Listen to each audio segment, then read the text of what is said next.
Brianna. And I'm Andy. And if you're watching this, I'm sure that you have type 1 diabetes. And I'm also sure that you've lived with your parents most of your life because type 1 diabetes is often diagnosed young. Now, if you're worried about moving away and not quite sure how to deal with your type 1 diabetes, that's where we come in. Well, first, let's explain what diabetes is. Type 1 diabetes is where your pancreas does not produce insulin. Therefore, glucose cannot enter the cell. There's a few recommendations that we have to keep a healthy lifestyle.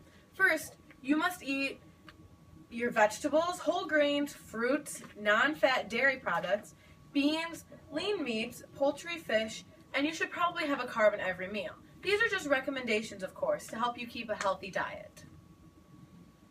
Another tip would be to make sure you eat all 3 meals a day.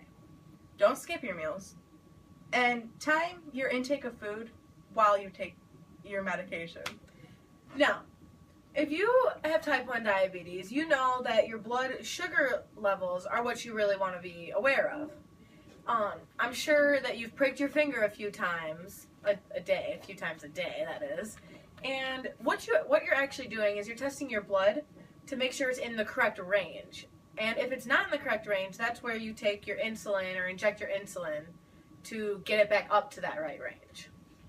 Tip 3, exercise.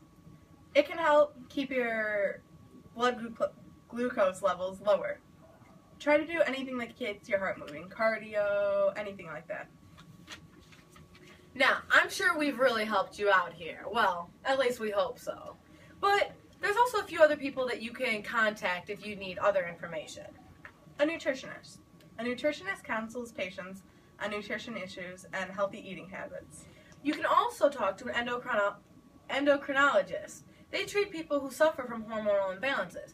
Now, calm down. You don't necessarily have a hormonal imbalance, but diabetes is just a common condition that they treat. And finally, a clinical researcher. These can help you find new drugs for your disease, and they can run trials, and you can help test and be involved in some of their free trials. Now, I hope you've learned more about your type 1 diabetes, and I hope you're not too scared to move off into from your parents. I don't know how to end this. Peace out!